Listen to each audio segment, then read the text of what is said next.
महाराष्ट्र में आगामी लोकसभा चुनाव के लिए एनडीए सहयोगियों के बीच सीट शेयरिंग को लेकर घमासान मचा हुआ है। हालांकि अब तक ये घमासान सतह पर नहीं आ रहा था, पर अब एकनाथ शिंदे की अगुवाई वाली शिवसेना के नेता रामदास कदम ने पार्टी के भीतर उपजे हुए असंतोष को सार्वजनिक कर दिया है। उन्होंने कहा है कि सबको अपनी पार्टी आगे बढ़ानी है, लेकिन जो लोग भरोसा कर आपके साथ आए हैं उनके बाल से उनका गला मत काटिए। बीजेपी को इस बात का एहसास होना चाहिए कि वो जो कदम उठा रहे हैं उससे महाराष्ट्र को अलग संदेश जा रहा है। दरअसल लोकसभा चुनाव पर बातचीत के लिए हाल ही में केंद्रीय मंत्री अमित शाह 2 दिन के मुंबई दौरे पर आए थे। इस दौरान उन्होंने मुख्यमंत्री एकनाथ शिंदे से मुलाकात की। बातचीत का ब्यौरा तो सामने नहीं आया, लेकिन इस बात के संकेत मिलने लगे कि शिंदे गुट को उतनी लोकसभा सीटें नहीं मिलने जा रही जितने की उनके नेता उम्मीद लगाए बैठे हैं।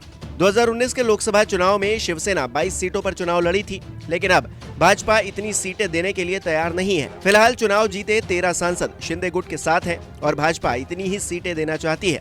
कुछ सीटों को लेकर सहमति नहीं बनी है, जिससे भी शिंदे गुट में नाराजगी है।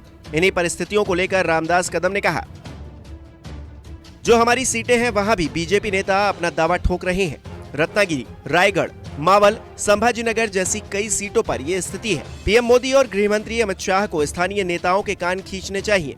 हम बीजेपी के साथ हैं, लेकिन फिर धोखा हुआ तो याद रखिए मेरा नाम रामदास कदम है। 2009 में गठबंधन के बावजूद बीजेपी ने चुनाव में मुझे हराया था और अब मेरे बेटे के विधानसभा क्षेत्र में सार्वजनिक निर्माण कार्य मंत्री रविंद्र चौहान और बीजेपी कार्यकर्ता स्थानीय विधायक को अलग थलग कर योजनाओं का भूमि पूजन और उद्घाटन कर रहे हैं। मेरे बेटे को जानबूझकर परेशान किया जा रहा है। वरिष्ठ बीजेपी नेताओं को याद रखना चाहिए कि ऐसा चलता रहा तो भविष्य में बीजेपी पर कोई भी भरोसा नहीं करेगा।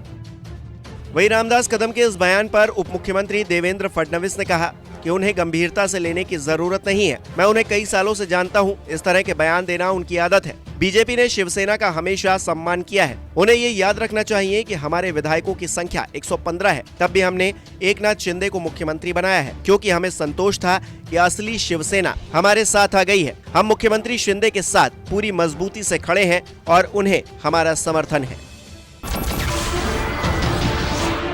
नमस्कार, मैं हूं मानक गुप्ता। अगर आपको हमारा ये वीडियो पसंद आया हो तो इसे लाइक और शेयर जरूर करें, और हाँ, हमें सब्सक्राइब और फॉलो करना ना भूलें ताकि आप देश और दुनिया की कोई खबर मिस ना करें। तो जुड़े रहिए हमारे साथ और देखते रहिए न्यूज़ 24।